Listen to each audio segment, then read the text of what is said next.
through 11 verses. 6 മുതൽ 11 വരെയുള്ള വാക്യം. ഫിലിപ്പി ലേഖനം 2-ാമത്തെ അധ്യായം 6 മുതൽ 11 വരെയുള്ള വാക്യം.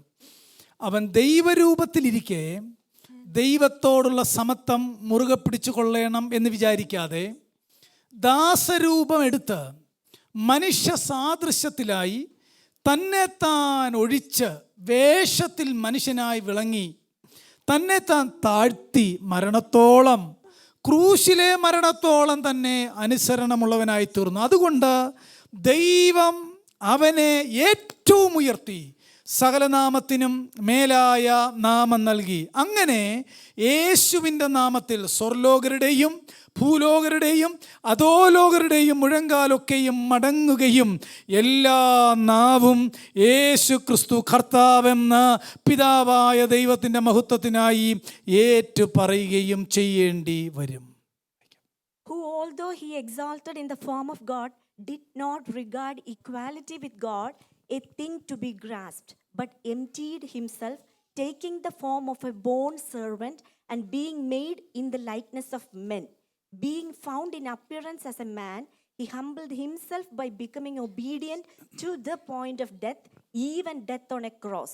For this reason also, God highly exalted him and bestowed on him the name which is above every name, so that at the name of Jesus every knee will bow, of those who are in heaven and on earth and under the earth, and that every tongue will confess that Jesus Christ is Lord, to the glory of God the Father. Amen, amen. വളരെ ഡീപ്പായ എന്താ അതിന് പറയണ്ടേ, ഇത്രയും ഡെപ്തുള്ള നമ്മുടെ കർത്താവിനെ പറ്റി ഈ നിലയിൽ പറഞ്ഞേക്കുന്ന മറ്റൊരു പാസേജ് ഇല്ല. We cannot find any other verses which we just read. This has the most depth of Jesus. English translation ഉപയോഗിക്കുന്നവർക്കറിയാം, 6 മുതൽ 11 വരെയുള്ള വാക്യം എഴുതിയേക്കുന്നത് ഒരു പോയറ്റിക് സ്റ്റൈലിലാണ്. നിങ്ങളുടെ എല്ലാം ബൈബിൾ അങ്ങനെയാണോ? ഒരു poetic സ്റ്റൈലിലാണ്. If you are following through an English Bible, we can see these verses from 6 through 11.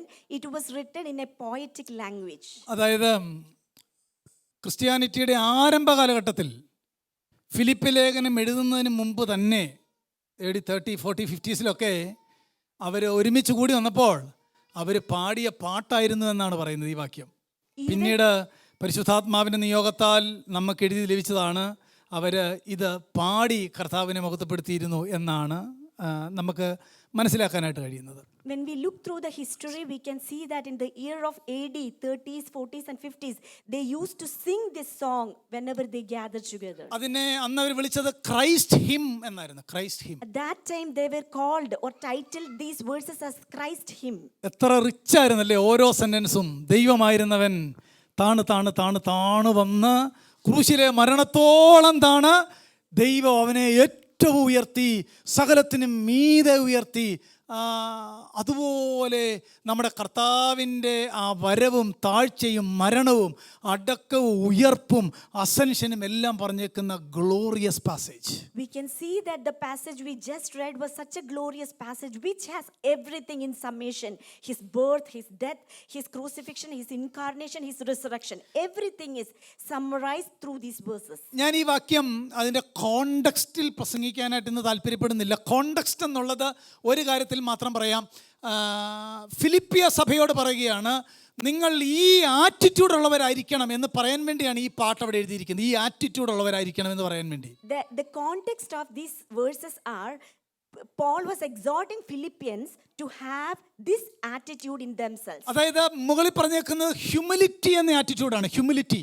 The attitude he was mentioning here is humility. Humility explain ചെയ്തിട്ട് ഏറ്റവും ബെസ്റ്റ് എക്സാമ്പിൾ ആയിട്ട് വാഴ്ത്തപ്പെട്ട കർത്താവിനെ അവിടെ കൊണ്ടുവന്നേക്കുകയാണ്. അതാണ് ഇതിന്റെ context. Humility was explained by giving the strongest example, our Lord and Savior Jesus Christ.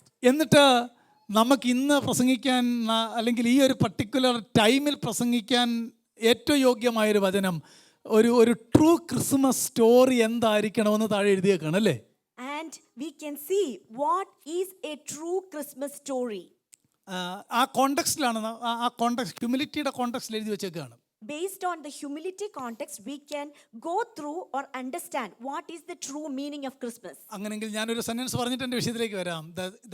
The real theme of Christmas is humility. Amen. The real theme of Christmas is humility.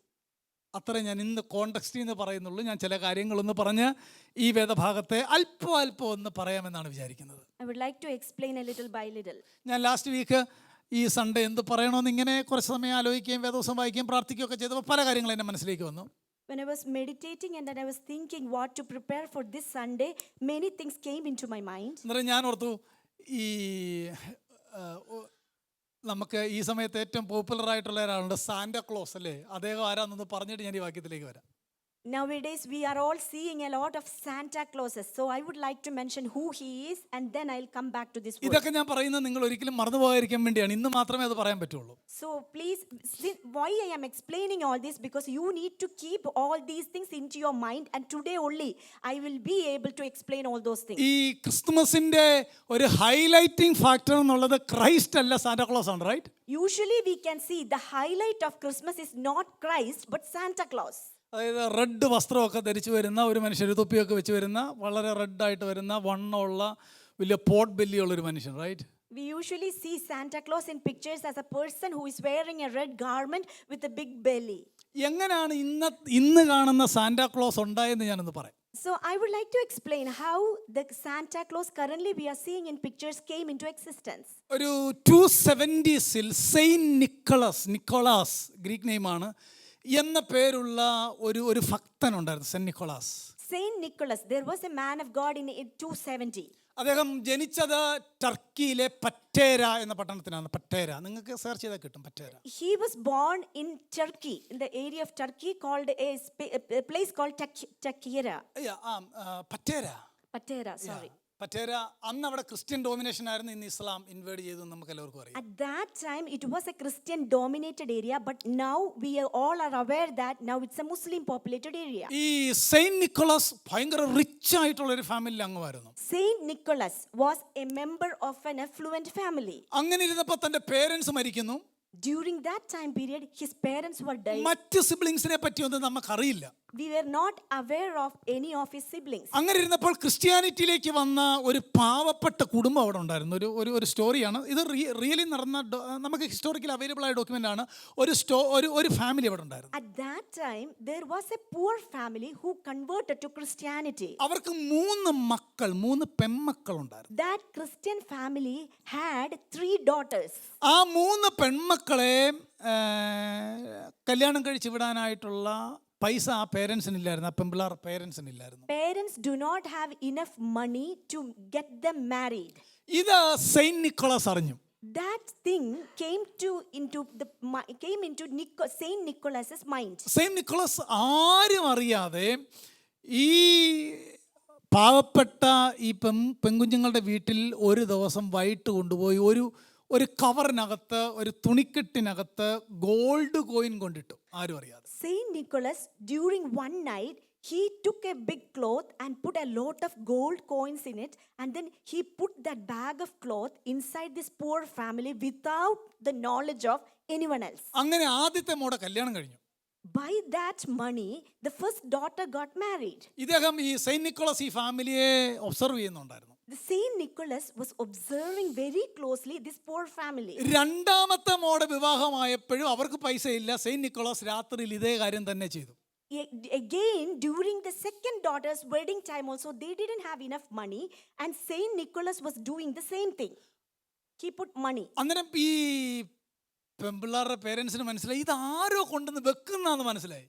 This poor family came to realize that someone is giving us this gold coin to our house. Third കൊച്ചു വളർന്നപ്പോൾ ഇതേ കാര്യം നടന്നു. അന്ന് രാത്രിയിൽ ഇത് Saint Nicholas ആണെന്ന് അപ്പം കണ്ടു. During the third daughter's wedding period also, this man, Saint Nicholas, came and put some gold coin in that poor family, but that father of that poor family found that it was Saint Nicholas. Saint Nicholas പറഞ്ഞു, please ആരോട് ഞാൻ ഇങ്ങനെ gift തന്നെന്ന് പറയരുതെന്ന് പറഞ്ഞു. Saint Nicholas begged to that father, please do not share this to anyone that I am giving you the money. നോക്കൂ, Christmas gift എവിടുന്ന വന്നെന്ന് മനസ്സിലായോ? Do you, അവിടുന്ന് തുടങ്ങുകയാണ്. അന്നത്തെ പർപ്പസ് മനസ്സിലായോ? do you remember this is how Christmas gift began? പിന്നീട് ഈ സെയിന്റ് നിക്കോളസ് ടർക്കിയിലെ മീറ എന്ന പട്ടണത്തിലെ ഒരു വലിയ ബിഷപ്പായി. Then this Saint Nicholas became a big bishop in that Syrian area, Myra, called Turkey. മീറയിലെ ബിഷപ്പ് എന്നാണ് അറിയപ്പെടുന്നത്. അന്ന് പാസ്റ്റേഴ്സിനെയും വിളിച്ചിരുന്നത് ബിഷപ്പ് എന്ന് എൽഡർ എന്നൊക്കെ കേട്ടോ. At that time, pastors were also mentioned as either bishops or elders. ഈ ബിഷപ്പ് എന്ന് പറഞ്ഞാലും പാസ്റ്റർ എന്ന് പറഞ്ഞാലും എല്ലാം ഒരാൾ തന്നെയാണ്. അതിപ്പോൾ പറയാൻ സമയമില്ല. These are all same titles for the same man, bishop or even pastor. അങ്ങനെ അവിടെ സെയിന്റ് നിക്കോളാസ് ഒരു സഭയുടെ ശുശ്രൂഷകനായിട്ടിരിക്കുകയാണ്. Saint Nicholas became a pastor or a bishop of a church. ഒരു ഏരിയ മുഴുവൻ അദ്ദേഹമാണ് നോക്കുന്നത്. Saint Nicholas was under an area was under the authority or control of Saint Nicholas. നിങ്ങൾക്ക് അല്പമെങ്കിലും 3rd century ക്രിസ്ത്യാനിറ്റി അറിയെങ്കിൽ അറിയാം, ഡയക്ലീഷ്യസ് എന്ന ഒരു റോമൻ എംപറർ അന്ന് ക്രിസ്ത്യൻസിനെ കൊന്നുമുടിക്കാനായിട്ട് തീരുമാനിച്ചു. During that time period, a Roman emperor named Diocletian, he was sending a lot of tortures and killing a lot of Christians. അനേകരെ കൊന്നു. Saint Nicholas ജയിലിലായി. A lot of Christians were being killed and Saint Nicholas was captured and imprisoned. പിന്നീട് AD 300 something ആയപ്പോൾ 400 beginning ആയപ്പോഴത്തേക്കാണ് ക്രിസ്ത്യൻസിന് freedom കിട്ടിയത്. Edit of Milan എന്ന് പറയും. അങ്ങനെ freedom കിട്ടി. കോൺസ്റ്റന്റൈൻ ക്രിസ്ത്യാനിയാകുന്നു. ചുരുക്കി പറഞ്ഞാൽ സെയിന്റ് നിക്കോളാസ് റിലീസാകുന്നു പ്രിസണിൽ നിന്ന്. By AD 300, this Diocletian became a Christian. Constantine became a Christian. That is how a lot of imprisoned Christians were released. One of them was Saint Nicholas. അന്ന് Christianity legal റിലീജിയനായി. At that time, they became a legal religion in that area, Christianity. അല്പം കഴിഞ്ഞപ്പോൾ Christianity Roman സാമ്രാജ്യത്തിന്റെ official റിലീജിയനായി. After a while, this Christianity became an official religion of Roman Empire. അങ്ങനെ ഇരിക്കുമ്പോഴാണ് Trinity പഠിച്ചവർക്കറിയാം Nicene creed. നിങ്ങൾ എല്ലാവർക്കും ഓർക്കുന്നുണ്ടായിരിക്കും. ഈ നൈസിയയിൽ വെച്ച് ഒരു കൗൺസിൽ കൂടുകയാണ്. ഒരു കൗൺസിൽ കൂടും. During that time period, we all are aware of Nicene Creed. A council was held in Nicaea. അന്ന് ദുരുപദേശത്തെ ഖണ്ഡിക്കാൻ വേണ്ടി അവിടെയുള്ള ശുശ്രൂഷകന്മാരെല്ലാം കൂടെ ചില ആഴ്ചകൾ മാസങ്ങൾ കൂടുകയാണ് നൈസിയയിൽ. A group of theologians were gathering in order to cut all the wrong teaching or the cult against to them. In order to fight that, a group of theologians were gathered in Nicaea. അന്ന് അവിടെ വന്ന ശുശ്രൂഷകന്മാരിൽ പലർക്കും കൈയില്ലായിരുന്നു, ചെവിയില്ലായിരുന്നു, അവയവങ്ങളില്ലായിരുന്നു. എന്ത് സംഭവിച്ചെന്നറിയാമോ? പീഡനിമിത്തം ക്രിസ്തുവിന് വേണ്ടി കഷ്ടം സഹിച്ചവരായിരുന്നു അവർ. A lot of godly men who arrived in order to create the Nicene Creed, they were all mutilated. They didn't have enough fingers or toes or anything. നോക്കൂ, ഈ ഡേറ്റ് നിങ്ങൾക്കറിയാം. 325 അവര് നമ്മുടെ ഫെയ്ത്ത് ഇതാണെന്ന് പ്രൊക്ലെയിം ചെയ്യുന്നു. We all are aware, AD 325, they were proclaiming Nicene Creed. This is our faith. എന്നിട്ട് സംഭവിച്ചു നോക്കണം, ആ കൗൺസിലിൽ സെയിന്റ് നിക്കോളാസ് ഉണ്ടായിരുന്നു. In that council, Saint Nicholas was one among them. അന്ന് ക്രിസ്ത്യാനിറ്റിയുടെ ഡോക്ട്രിനെതിരെ നിന്ന ദുരുപദേശകന്റെ പേരായിരുന്നു അറിയൂസ് എന്ന് പറയുന്ന ഒരു ദുരുപദേശകൻ. One of the cult person who was spreading the wrong doctrine was Arius. ഞാൻ വായിച്ചത് അറിയൂസിനോട് ഉപദേശം എല്ലാം പറഞ്ഞിട്ടും അറിയൂസ് അനുസരിക്കാതിരുന്നപ്പം സെയിന്റ് നിക്കോളാസ് എഴുന്നേറ്റ് അവന്റെ മുഖത്തിനിട്ട് ഒറ്റ അടി കൊടുത്തെന്നാണ്. I was reading through the history and I was reading that when Arius was not listening to the proper or the sound and the good truth doctrine, then Saint Nicholas stood up and slapped him. ഇദ്ദേഹം ഒരു black man ആയിരുന്നു കേട്ടോ. This man was a black man too. അങ്ങനെ വില കൊടുത്തു. AD 345 ആ സമയത്ത് ഇദ്ദേഹം മരിക്കുന്നു. And he paid a big price for Christianity, Saint Nicholas, and by AD 340 he was dying. പിന്നെ അന്നുള്ള എല്ലാ ബിഷപ്പുമാരെ റോമൻ കത്തോലിസിസം എടുത്തേക്കുന്നതുകൊണ്ട് അവര് നിക്കോളാസിന്റെ പേരിൽ ഒത്തിരി പള്ളിയൊക്കെ പണിതിട്ടുണ്ട്. During that time period, a lot of people built a lot of churches in remembrance of this Saint Nicholas. അത് ഈ Roman Catholics അവരുടെ പള്ളിയുടെ പല പേര് സെന്റ് നിക്കോളാസ് ചർച്ച് എന്നൊക്കെ കാണാം. കാരണം അന്ന് ജീവിച്ചിരുന്നവരെല്ലാവരെയും റോമൻ കാത്തലിക്സ് പറയുന്നത് ഞങ്ങളാണെന്നാണ്. പക്ഷേ സെയിന്റ് നിക്കോളാസും റോമൻ കാത്തോലിസവുമായിട്ട് യാതൊരു ബന്ധവുമില്ല.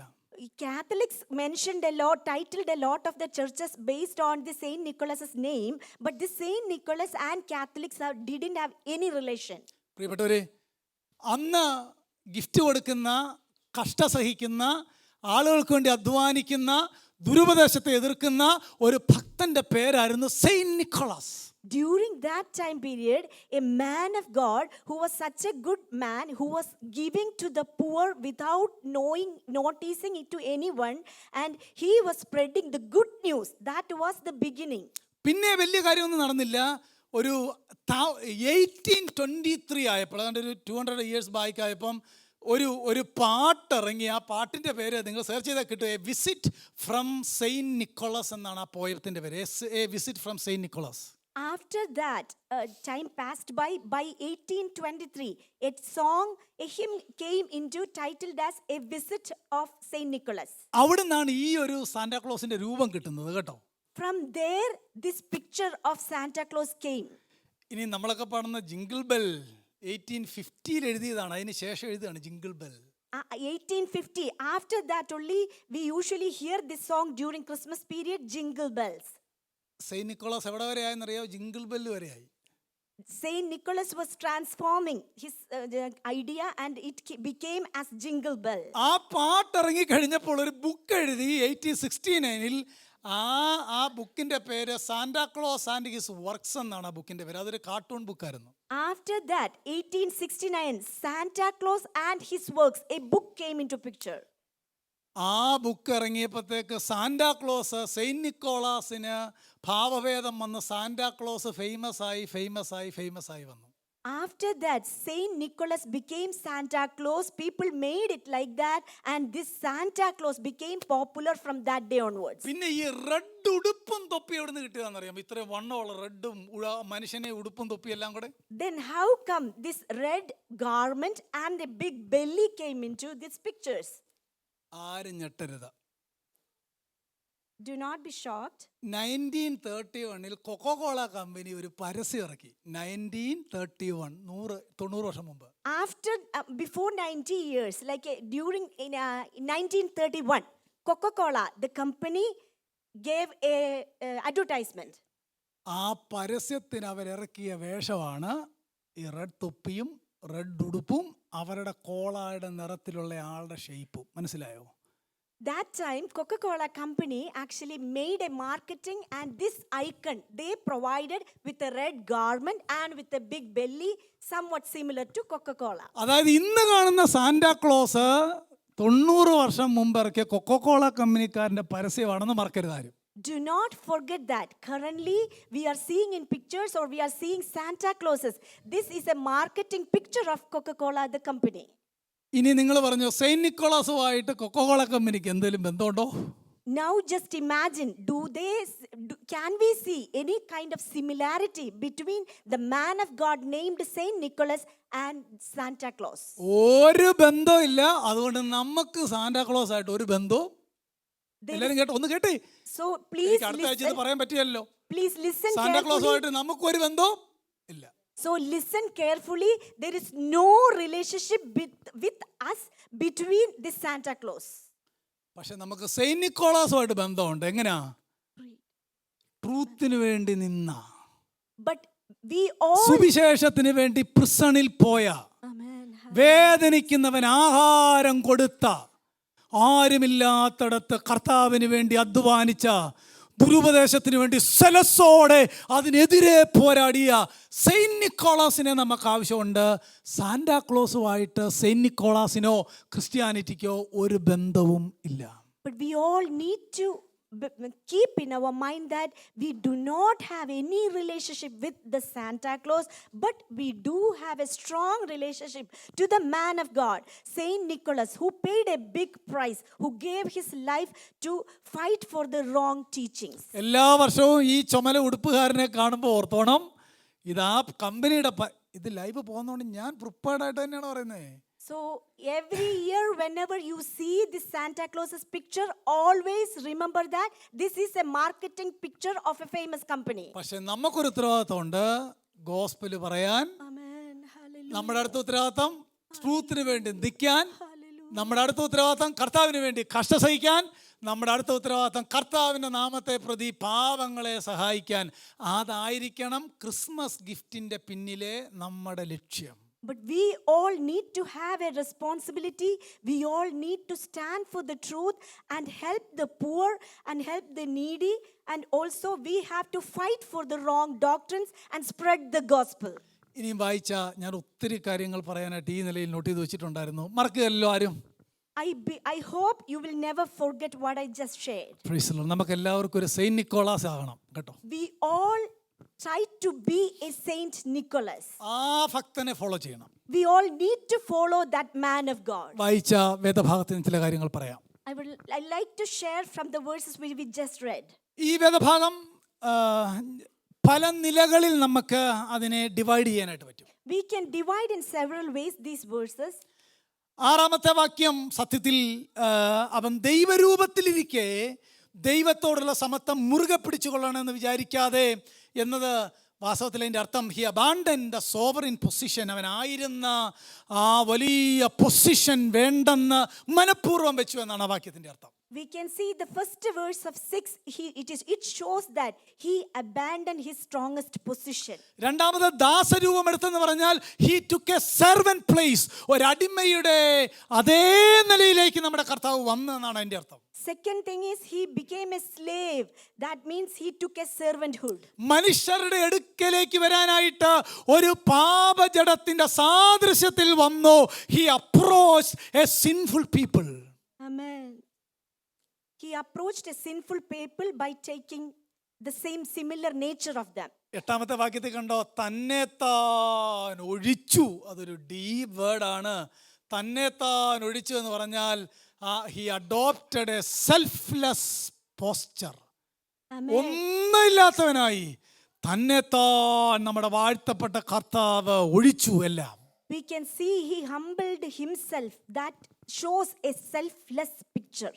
ഇതിൻ്റെ റിസൾട്ടാണ് പത്താമത്തെ വാക്യം. സോ ദാറ്റ് കണ്ടോ, ഒരു പർപ്പസ് ക്ലോസ് കണ്ടോ. അതുകൊണ്ട് ദൈവം അവനെ ഏറ്റവും ഉയർത്തി എന്നാണ് വായിക്കുന്നത്. So in verse 10 we can see so that what happened.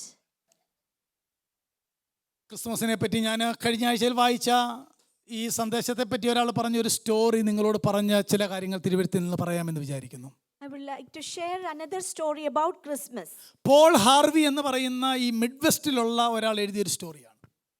A person named Paul Harvey who was from the Midwest. എങ്ങനെയാണ് കർത്താവ് തന്നെത്താൻ ഒഴിച്ചത്, വേഷത്തിൽ എങ്ങനെയാണ് മനുഷ്യനായത്, എങ്ങനെയാണ് നമ്മളെ അപ്രോച്ച് ചെയ്തത് എന്ന സ്റ്റോറി ക്ലിയർ ആയിട്ട് അദ്ദേഹം പറയുന്നുണ്ട്. He was very clearly mentioning how he emptied himself, how he became a human being, how he exalted himself. He was very clearly mentioning in his story. മിഡ് വെസ്റ്റിൽ സ്നോ പൊഴിയുന്ന ഒരു രാത്രിയിൽ ഒരു ഫാമിലി ഉണ്ടായിരുന്നു. അവിടെ one night it was snowing in the area of Midwest. അവിടെ ഒരു കുടുംബം ഉണ്ടായിരുന്നു. There was a family. വൈഫും കുഞ്ഞും രക്ഷിക്കപ്പെട്ടവരായിരുന്നു. അവർ ക്രിസ്തുമസ് ഈവിന് സഭയിൽ ചർച്ചിൽ പോയി. Wife and this kid was born again, so they went to the church during Christmas. എന്നാൽ അവരുടെ ഫാദർ ബോൺ അഗെയിൻ അല്ലായിരുന്നു. അദ്ദേഹം ക്രൈസ്റ്റിനെ റിജക്റ്റ് ചെയ്ത ആളായിരുന്നു. അദ്ദേഹം വീട്ടിൽ തന്നെ താമസിച്ചു. But the father was not a born again person. He didn't go to the church that Christmas night. മഞ്ഞിങ്ങനെ ഭയങ്കരമായിട്ട് പെയ്യാൻ തുടങ്ങിയപ്പോൾ ആരോ ഡോറിൽ ഇങ്ങനെ തട്ടുന്ന ശബ്ദം ഈ മനുഷ്യൻ കേട്ടു. It was snowing really heavily and the man was all alone in his house. At that time, night time, he heard a knocking sound at the door. ഇദ്ദേഹം ഫയർ പ്ലേസിൽ തീയൊക്കെ കാഞ്ഞ് ഒരു ലെറ്ററും ഒക്കെ വായിച്ചിരിക്കുകയായിരുന്നു. He was reading a letter and he was sitting beside the fireplace. നോക്കിയപ്പം ആരോ കൊട്ടുന്നു. ഇദ്ദേഹം നിന്ന് door തുറന്നപ്പോൾ ആരും കാണുന്നില്ല. He heard a knocking voice at the door and he opened the door, but he didn't find any. വീണ്ടും ശക്തമായിട്ട് ഇങ്ങനെ നോക്ക് ചെയ്തുകൊണ്ടിരുന്നു. Again he was hearing a knocking sound at the door very hardly. പുറത്ത് ഭയങ്കര ഫ്രീസിംഗ് കോൾഡ് ആണ്. And it was a freezing cold during that time. ഇദ്ദേഹം വീണ്ടും ഡോർ തുറന്നപ്പോൾ ആരും കാണുന്നില്ല. He again opened the door but no one was there. പിന്നെ എന്തോ ഈ ശബ്ദം വീണ്ടും വീണ്ടും കൂട്ടമായിട്ട് വന്ന് ഇങ്ങനെ തട്ടുന്ന പോലെ തോന്നി. Again he heard a banging noise at the door continually. ഇദ്ദേഹം തൻ്റെ മുന്നിലുണ്ടായിരുന്ന ഒരു വിൻഡോയുടെ കർട്ടൻ മാറ്റി നോക്കിയപ്പോൾ കുറച്ച് ബേർഡ്സ് വന്ന ഗ്ലാസ്സിൽ ഇടിക്കുന്ന സൗണ്ടാണിത്. He removed a side of the curtain, one of the windows curtain, and he heard a group of birds were coming and banging at the door. ഇദ്ദേഹത്തിന് ഈ ബേർഡ്സിന് തിരിച്ച് അവരുടെ ഷെൽട്ടറിൽ പോകാൻ കഴിഞ്ഞില്ല, സ്നോ കാരണം. ഇവിടുത്തെ ഈ വീടിനകത്തെ ഫയർ പ്ലേസിൻ്റെ വെട്ടം കണ്ടുകൊണ്ട് ഇതുങ്ങൾ ഇതിനകത്ത് കയറാൻ ജീവൻ രക്ഷിക്കാൻ വേണ്ടി വരികയാണ്. This group of birds, they had this fireplace as light, and they were about to help themselves by seeing that light. പുറത്ത് സ്നോ ആയതുകൊണ്ട് ഈ ബേർഡ്സ് ഓർക്കുന്നത് ഈ ഗ്ലാസിനകത്തൂടെ കയറാമെന്നാണ്. പക്ഷേ ഇതിനെ ഇടിക്കും തോറും ഇതുങ്ങൾ അപകടം വരുത്തി വെക്കുകയാണ്. Since the snow was outside, they were thinking that they can enter through that window, but they were banging at the door and they were killing themselves. Birds നോക്കിയപ്പോൾ അകത്ത് വെട്ടമുണ്ട്, എങ്ങനെ അകത്ത് കയറണം? Birds were thinking, how can I enter into that door? പക്ഷേ ഈ മനുഷ്യന് ഈ ബേർഡ്സിനെ രക്ഷിക്കണമെന്ന് ആഗ്രഹമാണ്. But this man had an idea. He was thinking, how I can help these birds. ആ വിൻഡോ തുറക്കാൻ പറ്റത്തില്ല, അത് അങ്ങനത്തെ ഫിക്സ് ചെയ്തേക്കുന്ന window. But that window was unable to open. ഇദ്ദേഹത്തിന് ഡോർ തുറക്കാം.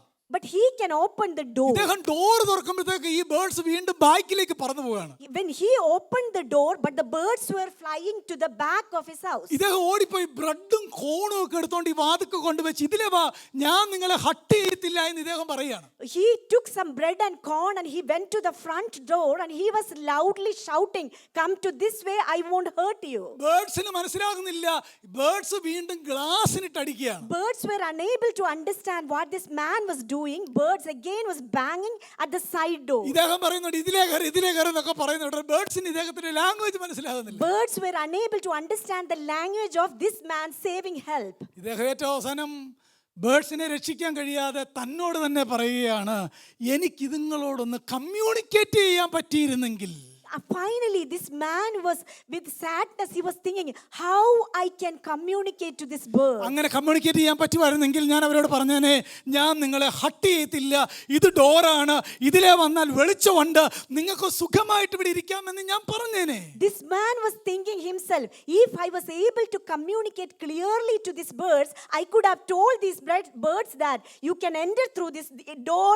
I'm not going to hurt any one of you. അങ്ങനെ നിങ്ങൾ അത് കേട്ട് കഴിഞ്ഞാൽ നിങ്ങൾ ചത്തുപോകുകയില്ല, ഗ്ലാസ് ഇടിക്കേണ്ട കാര്യമില്ല.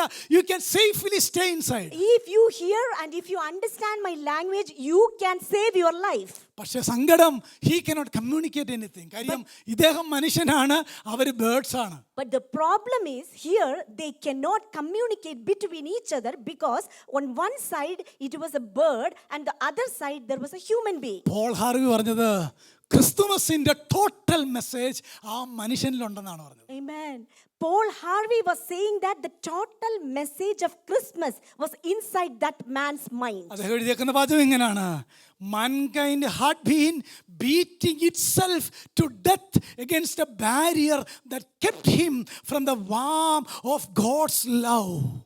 Amen. മനുഷ്യകുലം മുഴുവൻ വെളിച്ചത്തിനായിട്ട് വഴിയറിയാൻ മേലാതെ ഗ്ലാസിൽ തട്ടി, ദൈവസ്നേഹത്തിലേക്ക് വരാതെ ഗ്ലാസിൽ തട്ടി തട്ടി തട്ടി നശിക്കുകയാണ്. അവരോട് സത്യം പറയാനായി അവൻ്റെ ലാംഗ്വേജിലേക്ക്, അവൻ്റെ ഷെയ്പ്പിലേക്ക്, അവനോട് ട്രൂത്ത് പറയാനായി അവരിൽ ഒരാളായി ഇറങ്ങി വന്നു. അതാണ് നമ്മുടെ വാഴ്ത്തപ്പെട്ട കർത്താവിൻ്റെ ജനനം. Amen. Hallelujah. This human being was thinking that how I can communicate to this bird's language. Here the story is our Lord Jesus came into this earth by being a human so that a God can communicate clearly in human language to all the human beings. But still the world is not recognizing that inviting peaceful sound of the Savior. പ്രിയപ്പെട്ടവരെ, കർത്താവ് ശിഷ്യന്മാരുടെ നടുവിലിരുന്നാൽ കർത്താവാണെന്ന് തിരിച്ചറിയാൻ കഴിയില്ലായിരുന്നു. Right? We are reading in the Bible that when Lord Jesus was sitting with the disciples, our Lord Jesus was not being recognized. അവരിൽ ഒരാളായിരുന്നു. Because he was one among them. ഗെത്സമനയിൽ Roman സോൾജിയേഴ്സിന് യൂദായുടെ ചുംബനം വേണ്ടി വന്നു നമ്മുടെ കർത്താവിനെ കണ്ടുപിടിക്കാൻ. അത്രയ്ക്ക് നമ്മോട് ഐഡന്റിഫൈ ചെയ്തു. That is the story of Christmas. In Gethsemane also, Judas Iscariot need to give a kiss in order to recognize who is this Jesus from the disciples. That is our Lord Jesus emptied. Truly God, truly man. Our Lord Jesus was truly God and truly man. ഈ വാക്യത്തിൽ നിന്ന് ചില കാര്യങ്ങൾ മാത്രം പറയാം. I'm going to share a few more things from these verses. ഇവിടെ ഒരു വാക്ക് ശ്രദ്ധിക്കേണ്ടതാണ്. ദൈവത്തോടുള്ള സമത്വം മുറുകെ പിടിച്ചു കൊള്ളണമെന്ന് വിചാരിക്കാതെ. He did not regard equality with God a thing to be grasped. അന്നേരം കർത്താവ് ചില കാര്യങ്ങളൊക്കെ വിട്ടിട്ടാണ് താഴോട്ട് എന്ത് ചെയ്തത്? വന്നത്. He abandoned certain things in order to come down. He gave up. He left or he gave up. ചിലപ്പോഴൊക്കെ വേദവസം ശ്രദ്ധിച്ച് വായിക്കാതെ ആൾക്കാർ പറയാറുണ്ട്, തൻ്റെ ഡിവിനിറ്റി മേളി വെച്ചിട്ടാണ് കർത്താവ് താഴോട്ട് എന്ത് ചെയ്തെന്ന് വന്നതെന്ന് പറയാറുണ്ട്. Certain people, without careful reading or careful understanding the scriptures, they usually mention that our God came into this world by leaving his divinity in heaven and came to this earth. അത് wrong ആണ്. നമ്മുടെ കർത്താവ് ദൈവമല്ലാതിരുന്ന ഒരു സമയം പോലും ഉണ്ടായിരുന്നില്ല. He is always God. That was a wrong concept. Our Lord Jesus was truly God and truly man at all times. ഇനി ശ്രദ്ധിക്കേണ്ടത് 5 കാര്യം ഞാൻ പറയാൻ പോവാണ്. കർത്താവ് വേണ്ടെന്ന് വെച്ച 5 കാര്യം. I am going to share 5 things God gave up. ഒന്നാമത്തേത്, He gave up his glory. തൻ്റെ മഹത്വം, അങ്ങനല്ലേ യോഹന്നാൻ 17 വായിക്കുന്നത്? കർത്താവേ നിന്റെ പക്കൽ, പിതാവേ നിന്റെ പക്കൽ എനിക്കുണ്ടായിരുന്ന മഹത്വത്തിലേക്ക് എന്നെ തിരികെ കൈക്കൊള്ളണമേ. Meaning he gave up his glory. First thing, our Lord Jesus, when he came into this earth, he gave up his glory. അത് വിശദമാക്കാൻ സമയമില്ല. ആ എക്സ്റ്റേണലായിട്ടുണ്ടായിരുന്ന ആർക്കും അടുത്തുകൂടാത്ത വെളിച്ചത്തിൽ വസിച്ചിരുന്ന ആ ഗ്ലോറി നിത്യതയിൽ പിതാവിൻ്റെ അടുക്കൽ ഗേവപ്പ് ചെയ്തിട്ട് അതില്ലാത്തവനായി താഴേക്ക് വന്നു. The richness or the immense glory, so that we cannot approach the God, that glory he gave up and he came down to the earth. രണ്ടാമത് അദ്ദേഹം, നമ്മുടെ വാഴ്ത്തപ്പെട്ട കർത്താവ് ഗീവ് അപ്പ് ചെയ്തത് എന്നാണെന്നറിയാമോ? Second, what he gave up? He gave up his honor. He gave up his honor. പറയുമ്പോൾ മനസ്സിലാവും. യെശയ്യാവ് 53 എന്നാ വായിക്കുന്നത്? നമുക്ക് കാണാതറിയാവുന്ന വാക്കുകൾ, മനുഷ്യരാൽ നിന്ദിക്കപ്പെട്ടും ത്യജിക്കപ്പെട്ടും വ്യസനപാത്രമായും കണ്ടാൽ ആഗ്രഹിക്കത്തക്ക സൗന്ദര്യമില്ലാത്തവനായി വരണ്ട നിലത്ത് വേർമുളയ്ക്കും പോലെ. Meaning he gave up all his honor. He gave up, we can see he gave up his all ownership. We are reading in the book of Isaiah, he was despised and forsaken of men, a man of sorrows and acquainted with grief. പ്രിയപ്പെട്ടവരെ, new ടെസ്റ്റ്മെന്റിൽ കർത്താവ് he was hated, he was mocked, he was spit on, his beard was plucked, he was defamed, he was dishonored, he was discredited. എന്തുകൊണ്ടാണെന്നറിയാമോ? തൻ്റെ owner അവിടെ വെച്ചിട്ടാണ് താഴോട്ട് നമ്മുടെ കർത്താവ് വന്നത്. We can see very clearly that he was scorned, he was mocked, he was beaten, he was spitted. Why? Because he gave up the ownership of his. മൂന്നാമത് കർത്താവ് gave up ചെയ്തത് എന്നറിയാമോ? What did he give up? The third point. He gave up his riches. He gave up all of his riches. നമ്മളിത് പാടിയ പാട്ടൊന്ന് ശ്രദ്ധിച്ചാൽ, പരമസമ്പന്നനി ധാര, എന്താ അതിൻ്റെ അർത്ഥം? എവിടുന്ന വാക്യം? വാക്യം കിടക്കുന്നത് എവിടെന്നറിയാമോ? 2 Corinthians 8:9. സമ്പന്നനായിരുന്നവൻ നമ്മെ സമ്പന്നനാക്കാൻ ദരിദ്രനായി തീർന്ന ദൈവകൃപ ദൈവമക്കൾ അറിയാതെ പോകരുത്. He gave up his riches. Amen. We never forget. He gave up all of his riches in order to make us rich. Praise the Lord. Hallelujah. നമ്മളെ സമ്പന്നനാക്കുന്ന എന്തിനാണെന്നറിയാമോ? Hallelujah. അവനെ പോലെ ആക്കുക. അതാണ് സമ്പന്നത, വേറൊന്നും അല്ല കേട്ടോ. He is making us rich because we need to be like Jesus. നാലാമത് ഗേവപ്പ് ചെയ്തത്, he gave up his favorable relation to the father. പിതാവുമായിട്ടുള്ള തൻ്റെ ബന്ധം അത് ഒരിക്കലേ സംഭവിക്കുന്നുള്ളൂ. എൻ്റെ ദൈവമേ, എൻ്റെ ദൈവമേ, നീ എന്നെ കൈവിട്ടതെന്ത് എന്ന് പറയുന്ന ഒരു പർട്ടിക്കുലർ പോയിന്റ് ഉണ്ടല്ലോ. പിതാവുമായിട്ടുള്ള തൻ്റെ ആ ബന്ധം തൽക്കാലത്തേക്ക് മാറ്റിവെച്ചത് എന്തിനാണെന്നറിയാമോ? എന്നെയും നിങ്ങളെയും അവൻ്റെ അടുക്കലേക്ക് കൊണ്ടുവരുവാൻ വേണ്ടി. The fourth thing is he gave up his favorable relationship to the Father, that that was happening only for a minute on that cross of Calvary due to the sin of you and I. He was crying so loudly, oh God, why have you forsaken He me? gave up his favorable relation with the Father. He was giving up the favorable relationship to his own Yohannan father. 1:1 എല്ലാവർക്കും അറിയാം. ആദിയിൽ വചനം ഉണ്ടായിരുന്നു, വചനം ദൈവത്തോടു കൂടിയായിരുന്നു, വചനം ദൈവമായിരുന്നു. ആ വചനം ദൈവത്തോടു കൂടിയായിരുന്നു എന്നതിന്റെ ഒറിജിനൽ അർത്ഥം എന്നാണെന്നറിയാമോ? They have face to face relationship എന്നായിരുന്നു എൻ്റെ അർത്ഥം. We are reading in John 1:1. In the beginning was the Word, and the Word was with God, and the Word was God. That means a one-on-one, a face-to-face relationship with the Word and God. 4 കാര്യം gave up ചെയ്തല്ലേ? He gave up 4 things we already mentioned. 5ാമത്തെ കാര്യം, The 5th thing he gave up. he also gave up his independent exercise of authority. കർത്താവ് അതുകൊണ്ട് യേശു കർത്താവ് പറഞ്ഞത്, ഞാൻ എൻ്റേതായിട്ടൊന്നും ചെയ്യുന്നില്ല, എൻ്റെ പിതാവ് എന്നോട് പറഞ്ഞത് മാത്രമാണ് ഞാൻ ചെയ്യുന്നത്. He gave up his independent authority over everything. Amen. The 5th point is he gave up his independent authority to perform. That is, he is giving up. ഇനി ആ വാക്യം വായിച്ചു നോക്കിയേ. അവൻ ദൈവരൂപത്തിലിരിക്കെ ദൈവത്തോടുള്ള സമത്വം മുറുകെ പിടിച്ചുകൊള്ളണമെന്ന് വിചാരിക്കാതെ എന്തിനാ ഇതെല്ലാം ചെയ്തെന്നറിയാമോ? ആ പോൾ ഹാർവി പറഞ്ഞ പോലെ, എനിക്ക് ബേർഡ്സിൻ്റെ ലാംഗ്വേജ് അറിയാമായിരുന്നു എങ്കിൽ അവരാരും മരിക്കുകയില്ലായിരുന്നു. ആ ബേർഡ്സ് എല്ലാം ഇതിനകത്ത് വന്നേനെ. നമ്മെ നേടാൻ നമ്മിൽ ഒരുവനെ പോലെ ആ വേണ്ട മഹത്വം ഉരിഞ്ഞു വെച്ച്, പ്രിവിലേജ് ഉരിഞ്ഞു വെച്ച്, പ്രൊറോഗേറ്റീവ് ഉരിഞ്ഞു വെച്ച്, ആ പദവി ഉരിഞ്ഞു വെച്ച്, ബന്ധം മാറ്റിവെച്ച് എനിക്ക് വേണ്ടി കർത്താവ് വന്നു. അതാണ് അവർ പാടിയ പാട്ട്.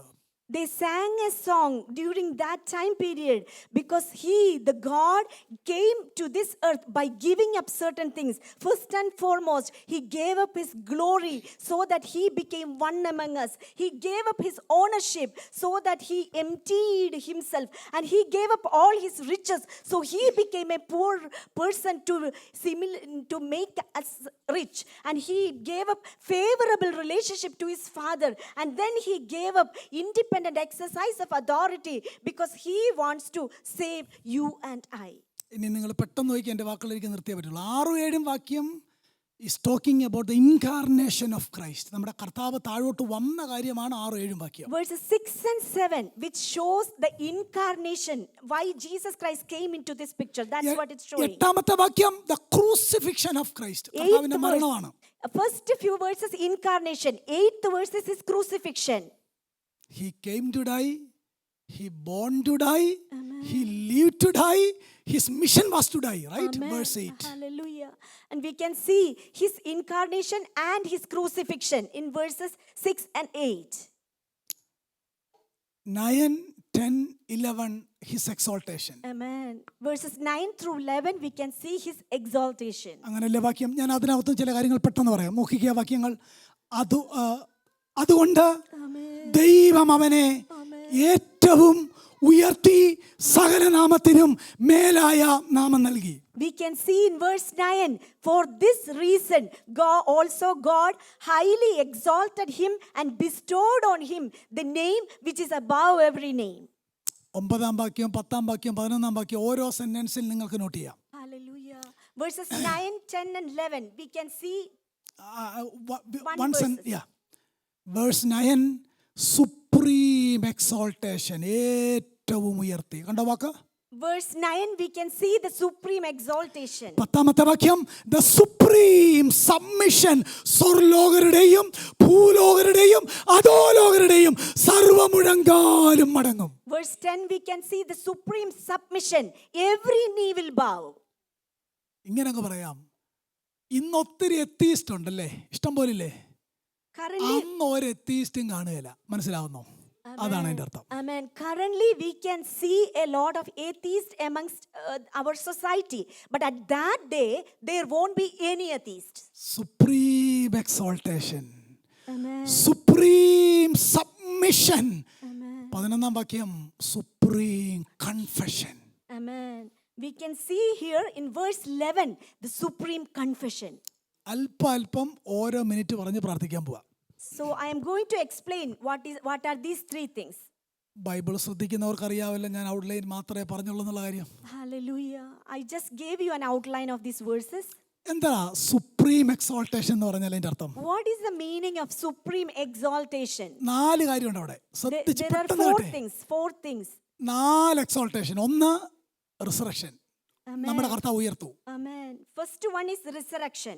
Second ascension, The second thing is ascension. സ്വർഗത്തിലേക്ക് പോയി.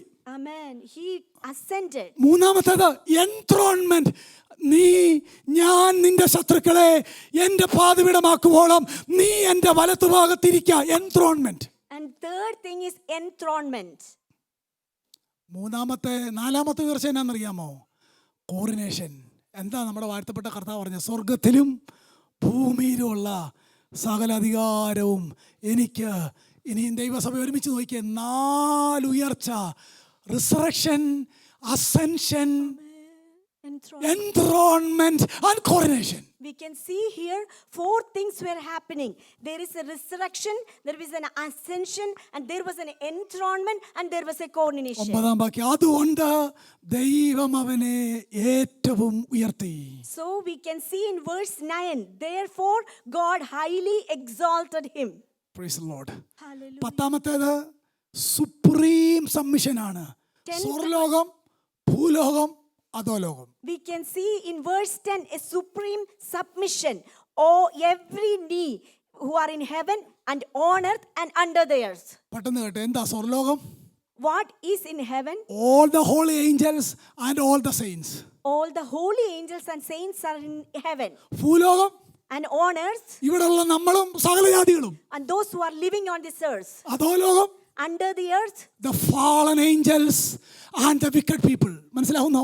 സ്വർലോകം, ഭൂലോകം, അധോലോകം, സർവ്വ മുഴങ്കാലും മടങ്ങും. the fallen angels and wicked people are under the earth, so that we can see the supreme submission, those who are in heaven and on earth and under the earth. 11-ാം വാക്യം, എല്ലാ നാവും യേശു ക്രിസ്തു കർത്താവെന്ന് പിതാവായ ദൈവത്തിന്റെ മഹത്വത്തിനായി ഏറ്റുപറയുകയും ചെയ്യേണ്ടി വരും. The supreme confession. We can see in verse 11 the supreme confession that every tongue will confess that Jesus Christ is Lord, to the glory of God the Father.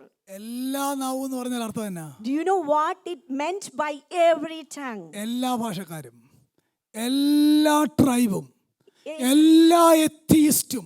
Amen. മനസ്സിലാവുന്നോ? Amen. Hallelujah.